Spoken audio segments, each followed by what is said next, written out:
Hi guys, good morning all of you. आज के session में हम बात करेंगे final account with adjustment. Final account के एडजस्टमेंट के बारे में आज हम बात करेंगे। तो स्टार्ट करते हैं। इससे पहले यदि आप मेरे चैनल में नए हो तो सब्सक्राइब करें, और ये वीडियो देखने के पहले आप इसका पार्ट 1 देखें। उसमें हम फाइनल अकाउंट के बारे में पूरा बताए हैं और इसमें फाइनल अकाउंट का एडजस्टमेंट के बारे में बताने वाले हैं। It is the cute usual that sum of expenses paid or income received during the account period may be related to the previous year or to the subsequent year। देखिए ये क्या होता है कि कुछ एक्सपेंसेस और इनकम होता है जो कि प्रीवियस ईयर और नेक्स्ट ईयर से रिलेटेड रहता है, उसको फिनेंशियल ईयर में रिकॉर्ड किया जाता है। तो उसे एडजस्टमेंट करना होता है कि मान लीजिए अभी चल रहा है 2020 चल रहा है, तो 2020 है तो उसका 19 का एक्सपेंसेस यदि आप ले लिए होंगे या तो 21 का एक्सपेंसेस लिए होंगे, तो आपको 20 में क्या होगा उसे एडजस्ट करना होगा, है ना। क्योंकि ये तो आप 20 में निकालिएगा, जब 20 का फिनेंशियल ईयर निकालिएगा, प्रॉफिट एंड लॉस निकालिएगा, तो आपका 19 और 21 का लिया हुआ है, तो उससे तो प्रॉफिट एंड लॉस एडजस्ट नहीं बनेगा, फेयर एंड ट्रू नहीं होगा। इसलिए क्या करते हैं, उसे एडजस्ट करते हैं। ठीक है, देखिए if these items are not adjusted into the accounts, the summary presented in the form of final accounts will not give a true picture।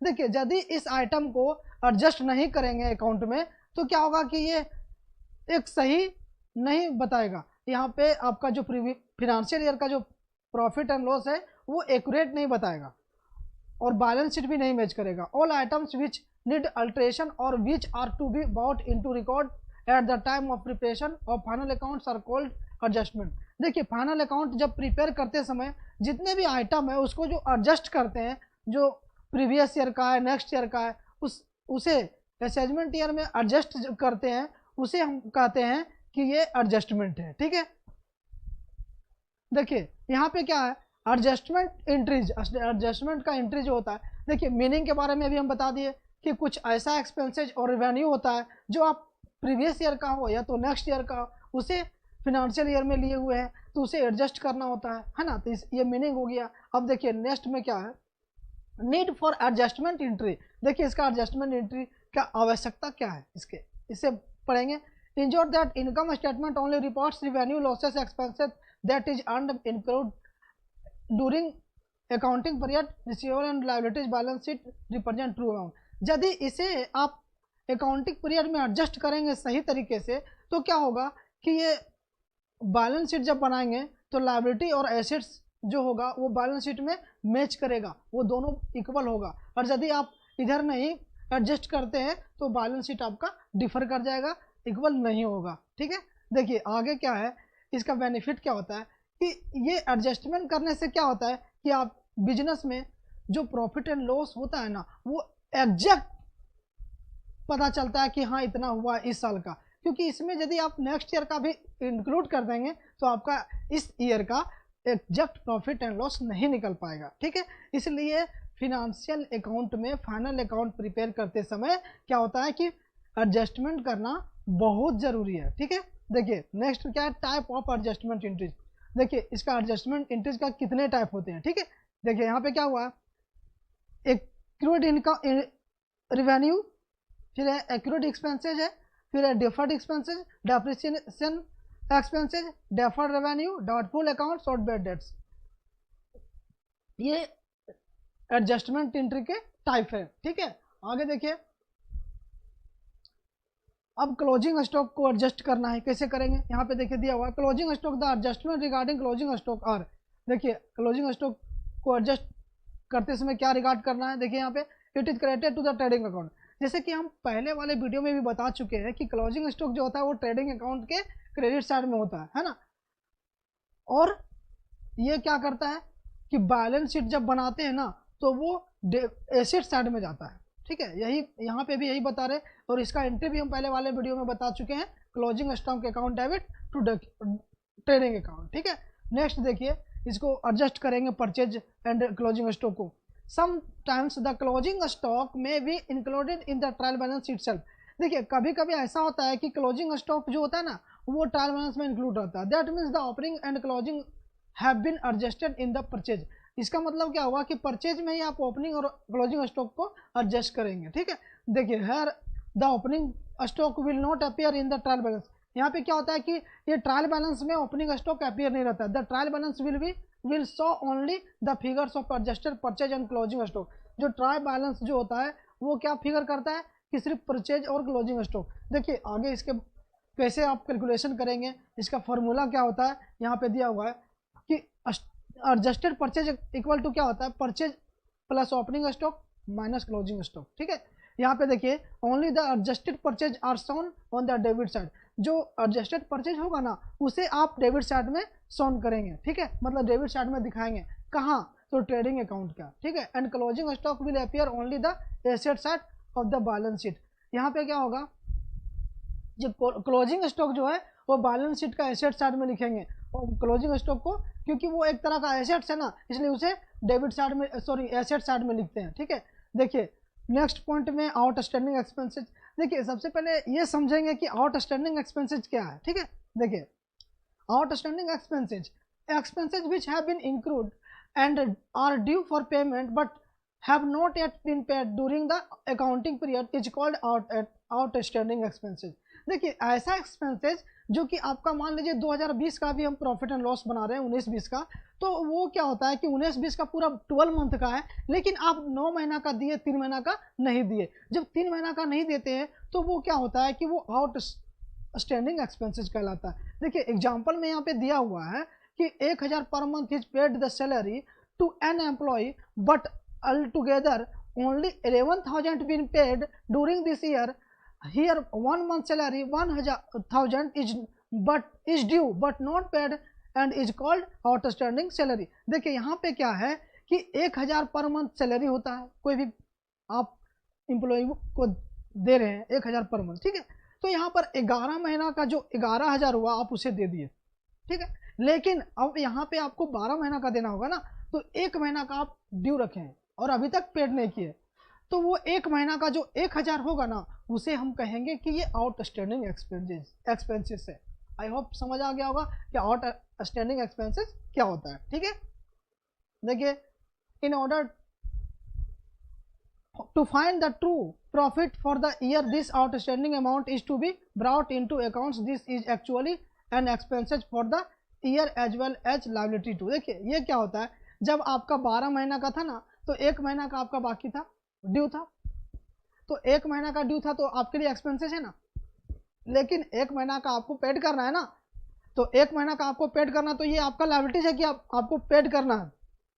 तो ये क्या होता है, इसका एंट्री जो दिया हुआ है, एंट्री है concern expenses account debit, bracket में सैलरी भी दिया हुआ है, सैलरी है तो salary account debit to outstanding expenses, है ना, इसे आउटस्टैंडिंग सैलरी कहेंगे। ठीक है, देखिए यहाँ पे दिया हुआ the effect of the above adjustment will be, ये एडजस्टमेंट जो है इफेक्ट करेगा outstanding expenses will be debited to trading and profit and loss account by way of addition to the concern expenses. देखिए जो एक्सपेंसेस मान लीजिए वहाँ पर 11,000 दिए थे आप 11 महीना का, तो उसमें से 1,000 जो आपका ड्यू है वो आपको वहाँ पे ऐड करना होगा, डेबिट साइड में लिखना होगा trading and profit and loss account में। ठीक है, लेकिन यहाँ पे जो बैलेंस शीट में बनाएंगे वो क्या होगा कि लायबिलिटी साइड में बैलेंस शीट में लिखेंगे। देखिए outstanding expenses will be shown on the liability sides of the balance sheet, ये बैलेंस शीट के लायबिलिटी साइड में दिखाया जाता है। ठीक है, देखिए नेक्स्ट है prepaid expenses.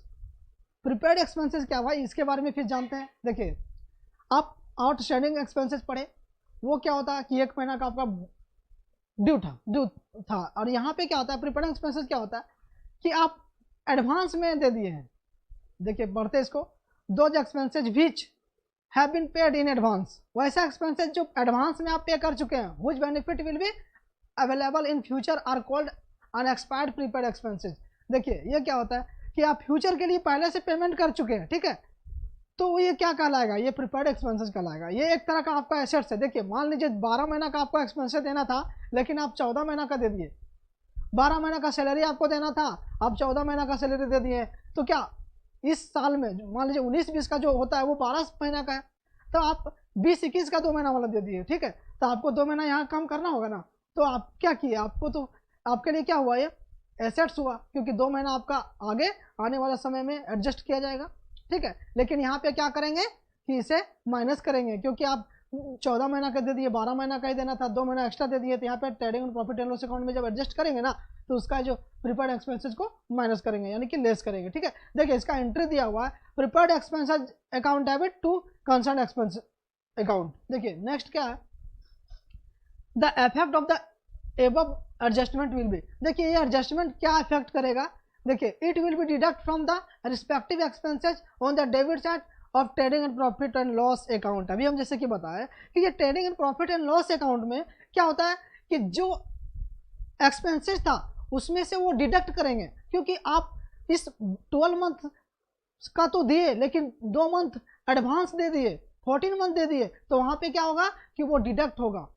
It is shown as an assets in the balance sheet. ये क्या होगा कि आपके लिए एसेट्स है ना, क्योंकि आप पहले प्रीपेड कर चुके हैं, तो यहाँ पे क्या होगा कि बैलेंस शीट के एसेट साइड में इसे शोन किया जाएगा, मतलब इसे दिखाया जाएगा। नेक्स्ट देखिए एक्यूरेट इनकम और आउटस्टैंडिंग इनकम। देखिए एक्यूरेट इनकम और आउटस्टैंडिंग इनकम के बारे में भी पढ़ेंगे। एक्यूरेट इनकम और outstanding income, income which have been due during the accounting period but the same has not been received are called accrued income। income due but not received। देखिए कुछ income जो होता है वो ड्यू है ना, लेकिन आप रिसीव नहीं किए अभी तक। एग्जांपल में देखिए क्या है यहाँ पे, accrued interest on bank deposit, accrued commission etcetera. अब देखिए इसका जो एंट्री होगा वो क्या है कि accrued या तो outstanding income account debit to concern income account, ठीक है। The effect of the above adjustment will be, अभी ये क्या इफेक्ट करेगा इसके बारे में फिर जानेंगे।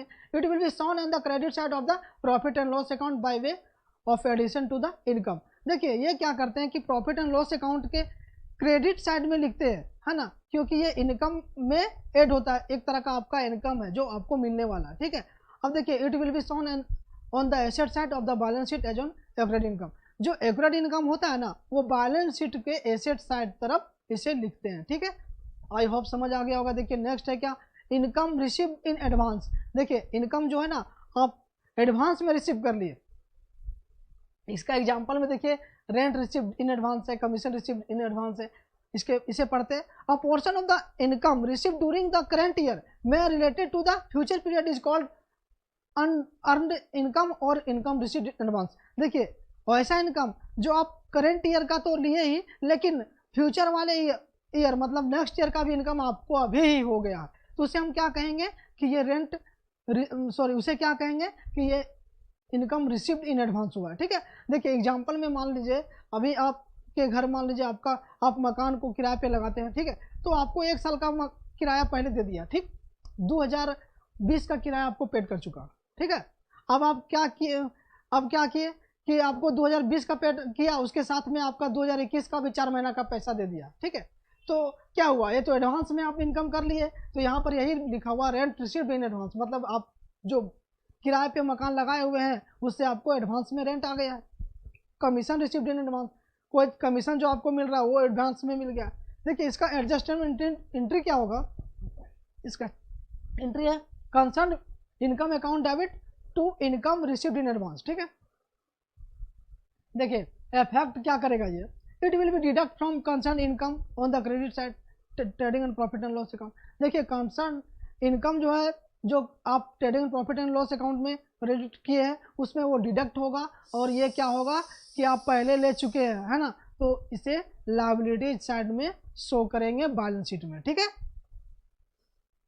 देखिए नेक्स्ट है डेप्रिसिएशन। डेप्रिसिएशन का हम एक चैप्टर पढ़ा चुके हैं, वो इसका सेपरेट वीडियो है कि डेप्रिसिएशन कितने टाइप के होते हैं, डेप्रिसिएशन क्या है, इसके बारे में पूरा बता चुके हैं। आप वो वाला वीडियो जरूर देखें क्योंकि उससे रिलेटेड यहाँ पे भी बताने वाले हैं, है ना। अब यहाँ पे भी थोड़ा सा बता देते हैं। देखिए डेप्रिसिएशन क्या है, depreciation is the decrease in the value of assets due to wear and tear. देखिए यहाँ पे क्या होता है, जो डेप्रिसिएशन होता है ना, जो कभी टूट फूट की वजह से एसेट्स में कुछ गिरावट आ जाता है उसे डेप्रिसिएशन कहते हैं। अब देखिए यहाँ पे क्या है, पासेज ऑफ टाइम एक्सेट्रा, कुछ ऐसा एसेट्स होता है जो कि लंबे समय तक चलता है, तो टाइम पास के वजह से भी उस एसेट्स में गिरावट आ जाता है, उसे क्या कहेंगे कि डेप्रिसिएशन हो गया, उस एसेट्स का डेप्रिसिएशन हो गया।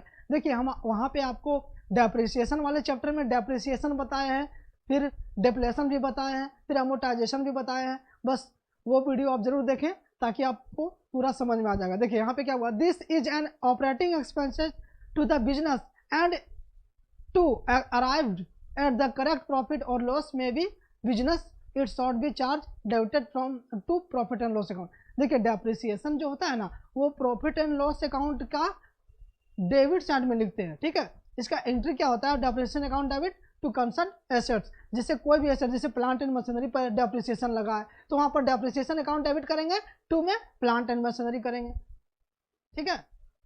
देखिए the effect of the balance above adjustment will be, इसका एडजस्टमेंट में क्या इफेक्ट करेगा, और depreciation is shown on the debit side of the profit and loss account. देखिए डेप्रिसिएशन जो है ना प्रॉफिट एंड लॉस अकाउंट के डेबिट साइड में शो करते हैं, उसे प्रॉफिट एंड लॉस अकाउंट के डेबिट साइड में लिखते हैं।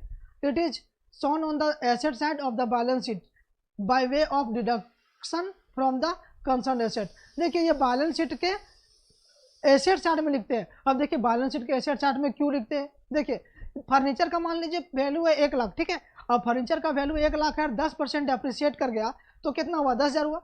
अब आपको बैलेंस शीट में जब आप लिखेंगे 1 लाख फर्नीचर तो वहां पर डिडक्ट करेंगे 10,000, और बैलेंस शीट के आउट साइड में वहां पे आप लिखेंगे 90,000। तो यहाँ पे बैलेंस शीट में डेप्रिसिएशन को इस तरह शो करते हैं।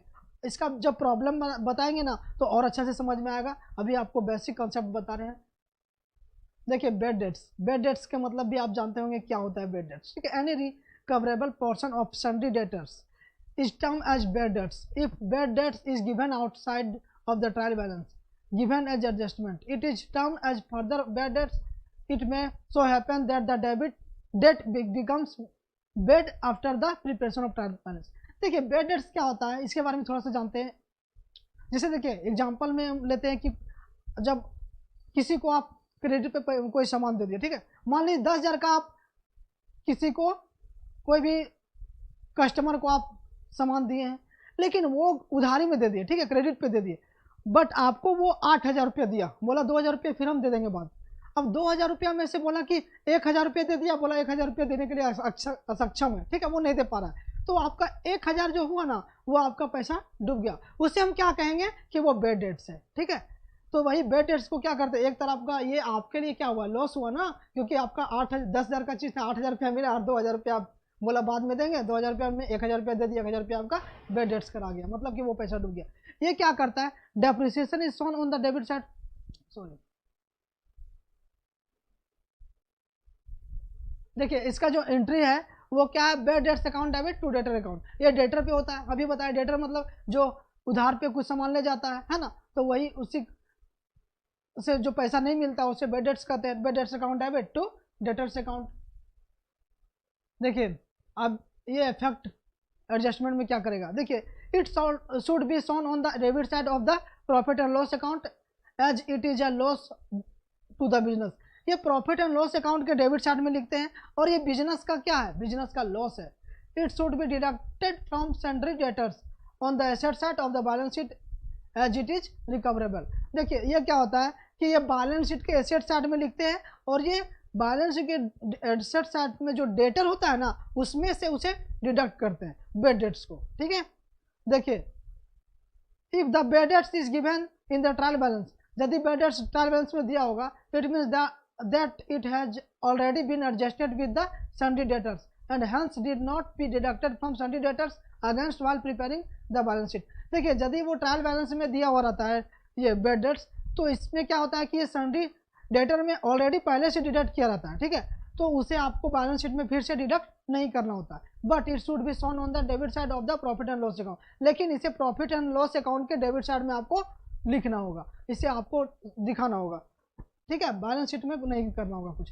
देखिए provision for bad and doubtful debts, ये क्या होता है, when it is feared that some of the amount owned by customers are not likely to the collected, it is produced to recognize the expected loss by the reducing the current year's profit and placing the amount in the special account called provision for bad debts doubtful debts. This provision is created out of profit and hence the adjustment। देखिए अभी जैसे कि बताया provision for bed date doubtful, जिससे जो amount जो नहीं recover हो पाता है, जो डेटर से पैसा नहीं मिल पाता है ना, तो उसे बैड डेट्स कहते हैं।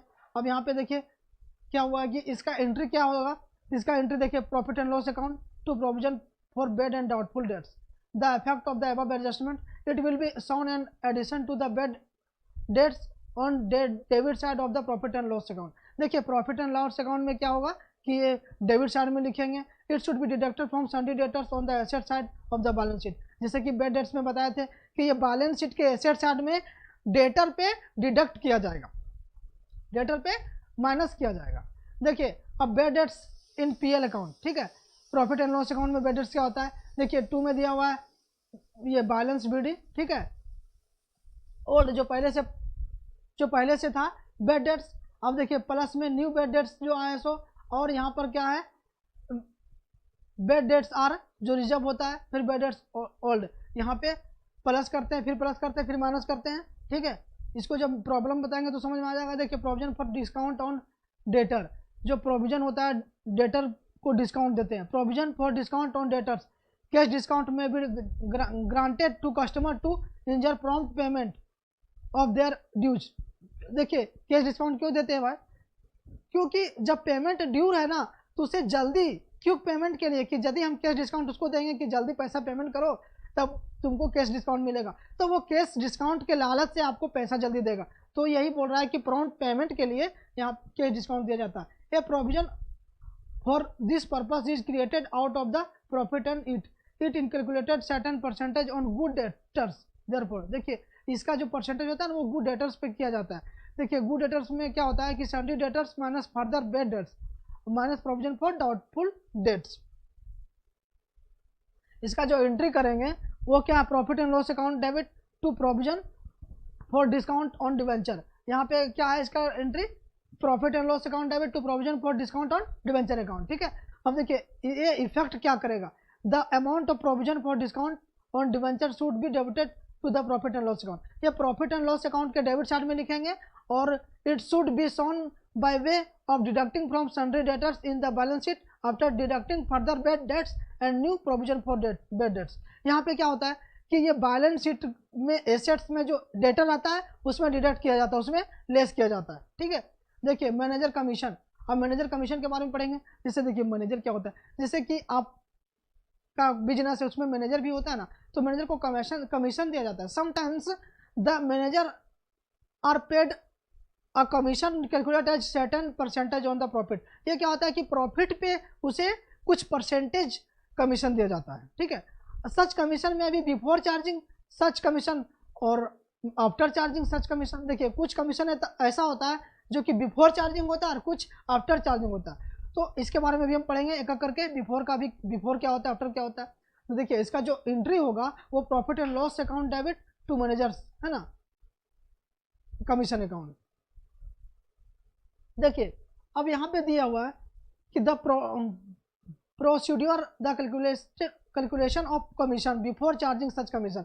देखिए बिफोर चार्जिंग सच कमीशन का आप कैसे कैलकुलेशन करेंगे, find out the difference between credit side and debit side of the profit and loss account this present the national profit. जैसे कि प्रॉफिट एंड लॉस अकाउंट बनाते हैं ना, तो इधर डेबिट साइड होता है फिर क्रेडिट साइड होता है, उसमें से जो डिफरेंस होगा वो क्या होता है, नेशनल प्रॉफिट होता है। तो multiply this amount by given percentage. देखिए ये अमाउंट जैसे मान लीजिए प्रॉफिट जो हुआ उसमें से क्या होता है कि कुछ परसेंटेज आपको कमीशन देना, तो उसका डायरेक्ट कमीशन निकाल दीजिए। यहाँ पे जैसे दिया हुआ नॉर्मल प्रॉफिट, नेशनल प्रॉफिट क्या है, 26,000 नेशनल प्रॉफिट है। अब the manager is to be given 5% commission of the profit before charging such commission, it will work out as under. देखिए यहाँ पे क्या है कि नेशनल प्रॉफिट है वो 26,000 है, आपको मैनेजर का जो कमीशन देना है वो 5% देना है, ठीक है। तो जब 5% कमीशन देंगे तो ये बिफोर कमीशन है ना, बिफोर, तो बिफोर में क्या होता है कि आपको 26,000 का 5% डायरेक्ट निकाल दीजिए। 26,000 इंटू 5/100 इक्वल टू जो कितना है 1300 आ गया। ये कमीशन का कैलकुलेशन इस तरह हुआ, ठीक है। और आफ्टर वाला अभी हम निकालेंगे। यहाँ पर देखिए ये आफ्टर का है, the procedure for calculation of commission after charging such commission. ये क्या करना है, आफ्टर चार्जिंग करना है, ठीक है। तो यहाँ पे क्या होगा, आप फाइंड नेशनल प्रॉफिट, आपको नेशनल प्रॉफिट निकालना होगा। बी में क्या करना होगा कि assume the profit so arrived at is inclusive of commission profit 100%। देखिए कमीशन प्रॉफिट पर दिया हुआ है कि profit inclusive of commission will be देखिए यहाँ पे क्या है कि आपको जैसे 5% बोला था, तो 100% आपका प्रॉफिट है, उसमें 100% में 5% ऐड होगा, तो आपको देना होगा। देखिए 105% आपको, जैसे कि वहाँ 26,000 का 5/100 किए थे ना, 26,000 इंटू 5/100, अब आपको यहाँ क्या करना होगा, 26,000 इंटू 5/105, तो ये क्या होगा, आफ्टर चार्जिंग कमीशन है। देखिए यहाँ पे एग्जांपल में दिया, नेशनल प्रॉफिट मान लीजिए 14,700 है, मैनेजर कमीशन देना है 5% आफ्टर चार्जिंग सच कमीशन, तो कमीशन पेबल विल भी क्या होगा, 17,500 इंटू 5/105 इक्वल टू जो आया 700। अब इसका एंट्री क्या करेंगे, profit and loss account debit to manager commission account 700। ठीक है, ये इफेक्ट क्या करेगा, तो manager commission account will be closed by transfer to profit and loss account. देखिए ये क्या करेंगे कि मैनेजर का जो कमीशन है ना, उसका अकाउंट क्लोज करेंगे और प्रॉफिट एंड लॉस अकाउंट में से ट्रांसफर कर देंगे। The manager commission account will be shown on the liability side of the balance sheet as it is outstanding. ये बैलेंस शीट में क्या होगा कि ये लायबिलिटी साइड में इसे दिखाया जाएगा, क्योंकि ये आउटस्टैंडिंग एक्सपेंसेज है, आउटस्टैंडिंग है। ठीक है, इंटरेस्ट ऑन कैपिटल। देखिए इंटरेस्ट ऑन कैपिटल के बारे में अभी बात करेंगे। Interest on capital, in case the interest on capital is paid to the proprietor, it is to be treated as an expenses to the business and hence debited to profit and loss account। देखिए ये क्या है कि business के लिए एक तरह का एक्सपेंसेज है ना, और ये प्रॉफिट एंड लॉस अकाउंट में डेबिट किया जाता है। This interest on capital is shown on the liability side of the balance sheet by adding the sum same to capital. ये क्या होता है कि बैलेंस शीट में लायबिलिटी साइड में लिखते हैं, कैपिटल में इसको ऐड करते हैं, इंटरेस्ट ऑन कैपिटल को, जितना कैपिटल है उसमें इंटरेस्ट ऑन कैपिटल ऐड होगा और ये प्रॉफिट एंड लॉस अकाउंट में डेबिट किया जाएगा। देखिए इसका एडजस्टमेंट एंट्री क्या होगा, interest on capital account debit to capital account. The effect of the above adjustment will be, it will be debited to profit and loss account as an separate item. यह क्या होगा कि profit and loss account को में debit किया जाएगा, it will be added to capital on liabilities side of the balance sheet. ये क्या होगा कि बैलेंस शीट के लायबिलिटी साइड में कैपिटल में ऐड किया जाएगा इंटरेस्ट एंड कैपिटल को। ठीक है, देखिए इफेक्ट ऑन बैलेंस शीट। अब बैलेंस शीट में कैसे इफेक्ट करेगा ये जानना बहुत जरूरी है। ठीक है, अब बैलेंस शीट आप जब बनाएंगे ना, तो एसेट साइड पूरा मान लीजिए आपका मिल रहा है, लेकिन लायबिलिटी साइड में आपको नहीं मिल रहा है अमाउंट, तो किस वजह से नहीं मिल रहा है, क्योंकि आप कैपिटल का कैलकुलेशन ठीक से नहीं किए हैं, आप ड्राइंग का ठीक से नहीं किए हैं। तो ये जानना बहुत जरूरी है, इसे अच्छे से देखिए, समझिए और पॉज करके इसे नोट कर लीजिए। देखिए कैपिटल पहले लिखते हैं, interest on capital. Interest on capital अभी जैसे कि बताया था कि वहाँ पे ऐड होता है कैपिटल में, तो यहाँ ऐड करेंगे, और नेट प्रॉफिट आपका यदि आया हो तो ऐड होगा, और नेट लॉस होगा तो लेस होगा। अब लेस में क्या होगा, ड्राइंग होगा तो लेस होगा, और इंटरेस्ट ऑन ड्राइंग होगा तो लेस होगा। ठीक है, इधर एसेट साइड में लिखते हैं। अब दोनों क्या होगा, बैलेंस शीट आपका दोनों मैच कर जाएगा। ठीक है, अब देखिए यहाँ final account adjustment and effect, यहाँ पे बताएंगे कि यहाँ पे इफेक्ट और एडजस्टमेंट और इफेक्ट के बारे में। ठीक है, तो देखिए क्लोजिंग स्टॉक होता है ना, तो फर्स्ट इफेक्ट क्या करता है और सेकंड इफेक्ट क्या करता है। फर्स्ट इफेक्ट है कि ट्रेडिंग अकाउंट के क्रेडिट साइड में जाता है ना, और ये क्लोजिंग स्टॉक बैलेंस शीट में एसेट साइड में लिखते हैं। ठीक है, आउटस्टैंडिंग एक्सपेंसेस जो है वो add to the respective expenses on debit. Out expenses जो होता है ना, वो एक्सपेंसेज जो डेबिट में आप किए थे प्रॉफिट एंड लॉस अकाउंट में, वहाँ पे ऐड करेंगे, और ये कहाँ लिखेंगे, तो एसेट साइड में बैलेंस शीट का। ठीक है, प्रीपेड एक्सपेंसेज क्या होता है, deduct from respective expenses on the debit side. ये क्या होता है, डेबिट साइड में जो एक्सपेंसेज है ना, उसमें से डिडक्ट होता है, उसमें माइनस किया जाता है, और ये एसेट साइड में लिखते हैं। फिर क्या, income received in advance. Income received in advance को क्या करते हैं कि deduct from the respective income on credit side. ये क्रेडिट साइड में जो इनकम होता है उसमें लेस करते हैं, और ये कहाँ जाता है, तो ये लायबिलिटी साइड में जाता है। सेकंड इफेक्ट क्या है कि ये लायबिलिटी साइड में से लिखते हैं। Income receivable add to the respective income on the credit side. Credit side में जो होता है ना इनकम, उसमें ऐड करते हैं और इसे एसेट साइड में लिखते हैं। ठीक है, depreciation debit side of the profit and loss account. देखिए प्रॉफिट एंड लॉस अकाउंट में क्या इफेक्ट करेगा, ये डेबिट साइड में जाएगा, और ये deduct depreciation from the respective assets. ये बैलेंस शीट में क्या इफेक्ट करेगा कि उस एसेट्स में माइनस किया जाएगा, डिडक्ट किया जाएगा। अब देखिए interest on capital debit side of the profit and loss account. देखिए प्रॉफिट एंड लॉस अकाउंट में क्या होता है, इंटरेस्ट ऑन कैपिटल को डेबिट साइड में लिखते हैं, और डिडक्ट यहाँ पे क्या दिए, हाँ डेबिट साइड में लिखे, deduct depreciation from the respective assets, ये रिस्पेक्टिव एसेट्स में डिडक्ट किया जाएगा। और इंटरेस्ट एंड कैपिटल को डेबिट साइड में लिखते हैं प्रॉफिट एंड लॉस अकाउंट में, पार्टनर्स कैपिटल और करेंट अकाउंट के क्रेडिट साइड। अब देखिए इंटरेस्ट ऑन कैपिटल है ना, तो पार्टनर्स कैपिटल बनाते हैं जो, और या तो करेंट अकाउंट बनाते हैं तो वहाँ पे क्रेडिट साइड में लिखते हैं। और इंटरेस्ट ऑन ड्राइंग क्या करते हैं कि credit side of profit and loss account, interest on drawing है तो प्रॉफिट एंड लॉस अकाउंट के क्रेडिट साइड में लिखते हैं और पार्टनर्स कैपिटल अकाउंट में डेबिट साइड में लिखते हैं, ठीक है। अब देखिए इंटरेस्ट ऑन लोन, ये debit side of profit and loss account, ये प्रॉफिट ऑन लॉस अकाउंट के डेबिट साइड में लिखते हैं। और debit add interest on loan on liability side, ये लायबिलिटी साइड में क्या करते हैं, इंटरेस्ट ऑन लोन को लोन के अमाउंट में ऐड करते हैं। उसके बाद interest on investment, credit side of profit and loss account, ये देखिए इन्वेस्टमेंट से यदि पैसा आता है आपके लिए बेनिफिट है, रेवेन्यू है, तो ये प्रॉफिट एंड लॉस अकाउंट के क्रेडिट साइड में लिखेंगे। और add interest on investment in asset side, और एसेट साइड में भी इन्वेस्टमेंट में आप उसे ऐड करेंगे, ठीक है। अब देखिए insert goods destroyed damaged stolen and insurance claim admitted, क्या होता है, full value of goods to credit side to trading account, ठीक है। ट्रेडिंग अकाउंट में जिसका फुल वैल्यू होगा वो उसे क्रेडिट साइड में लिखेंगे। और insurance claim admitted to asset side and the balance sheet to profit and loss account debit side, ये प्रॉफिट एंड लॉस अकाउंट का डेबिट साइड में लिखेंगे और बैलेंस शीट का एसेट साइड में इसे लिखेंगे, ठीक है। इसका एडजस्टमेंट आपको समझ आ गया होगा। अब देखिए इसका एडजस्टमेंट, एंट्री जो होता है ना, इनकम रिसीव्ड इन एडवांस, इसका एंट्री जैसे क्लोजिंग स्टॉक के बारे में बताए थे, तो क्लोजिंग स्टॉक का जो एंट्री अभी पहले बता भी चुके हैं। यहाँ पे देखिए एडजस्टमेंट एंट्री दिया हुआ है, treatment trading and profit and loss account, treatment balance sheet, ठीक है। तो फिर से एक बार देख लीजिए इसे, क्लोजिंग स्टॉक का एंट्री क्या होगा, closing stock account debit to trading account, इसे shown by the credit sides, ये एसेट साइड का क्रेडिट साइड में लिखते हैं, है ना। और प्रॉफिट एंड लॉस अकाउंट में भी इसे लिखते हैं, ठीक है। प्रॉफिट एंड लॉस अकाउंट में भी क्रेडिट साइड में लिखते हैं ना क्लोजिंग स्टॉक को। उसके बाद shown on the asset side, इसे बैलेंस शीट के एसेट साइड में दिखाते हैं। आउटस्टैंडिंग एक्सपेंसेज, इसका एंट्री क्या होगा, expenses account debit to outstanding expenses, add to the respective expenses on the debit side, ये क्या होता है कि डेबिट साइड में जो एक्सपेंसेज होता है ना उसे आप ऐड करते हैं प्रॉफिट एंड लॉस अकाउंट में, ठीक है। और इसे बैलेंस शीट में क्या करते हैं कि लायबिलिटी साइड में इसे दिखाते हैं। प्रीपेड अनएक्सपायर्ड एक्सपेंसेज, ये क्या होता है, prepaid expenses account to expenses account, ये जनरली इस तरह होगा इसका। और ये deduct from respectively expenses on the debit side, ये ट्रेडिंग और प्रॉफिट एंड लॉस अकाउंट में डेबिट साइड में लिखते हैं जो डिडक्ट करके, ठीक है। और ये क्या होता है आगे इसको बैलेंस शीट में एसेट साइड में शो करते हैं। Income earned but not received, इसका एंट्री क्या होगा, accurate income account debit to income account, ठीक है। अब इसको क्या करते हैं, trading and profit and loss account में इसे ऐड करते हैं, क्रेडिट साइड में लिखते हैं, ठीक है। और ये बैलेंस शीट में क्या करते हैं, इसे एसेट साइड में लिखते हैं। नेक्स्ट देखिए इनकम रिसीव इन एडवांस, तो इसका एंट्री क्या होता है, income account debit to income receive in advance, और इसे क्या करते हैं तो trading and profit and loss account में डिडक्ट करते हैं और बैलेंस शीट में इसे लायबिलिटी साइड में लिखते हैं, ठीक है।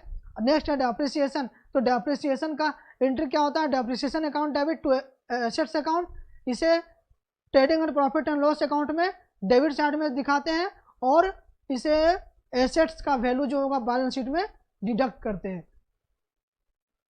ठीक है। Provision for bad and doubtful debts, इसका एंट्री क्या होता है, provision for bad and doubtful debts का, तो profit and loss account debit to provision for doubtful debts, इसे क्या करते हैं, trading and profit and loss account का डेबिट साइड में लिखते हैं और इसे बैलेंस शीट में डिडक्ट करते हैं, किसमें, तो डेटर में जितना डेटर का अमाउंट होगा ना उसमें इसे डिडक्ट करेंगे, उसे लेस करेंगे। देखिए provision for discount on debtor, जो डेटर को डिस्काउंट देते हैं उसका एंट्री क्या होता है, profit and loss account debit to provision for discount, ठीक है, ऑन डेटर्स। अब यहाँ पे देखिए ये trading and profit and loss account के डेबिट साइड में लिखते हैं और बैलेंस शीट में क्या करते हैं कि डेटर का जो अमाउंट होगा ना उसमें से डिडक्ट करते हैं। नेक्स्ट है मैनेजर कमीशन, तो मैनेजर कमीशन का एंट्री होता है manager commission account debit to outstanding commission, इसे trading and profit and loss account के डेबिट साइड में लिखते हैं और इसे क्या करते हैं कि shown on the liability side, ये लायबिलिटी साइड में इसको दिखाते हैं, ठीक है, बैलेंस शीट के लायबिलिटी साइड में। देखिए इंटरेस्ट ऑन कैपिटल क्या करते हैं, इसका एंट्री क्या होता है, interest on capital account debit to capital account, और इसे trading and profit and loss account के डेबिट साइड में लिखते हैं और इसे एडिशनल कैपिटल में से जोड़ते हैं, कैपिटल में से ऐड करते हैं। अब फर्दर बेड डेट्स, तो bad debts account debit to sundry debtors account shown on the debit side, इसे ट्रेडिंग और प्रॉफिट एंड लॉस अकाउंट के डेबिट चार्ट में शो करते हैं और इसे डेटर पे डिडक्ट करते हैं बैलेंस शीट में। ठीक है, देखिए एडजस्टमेंट यहाँ पे इसका समरी है। ठीक है, ये फाइनल अकाउंट का एडजस्टमेंट यहाँ पे फिनिश हुआ। Thank you for watching my video and don't forget subscribe my channel.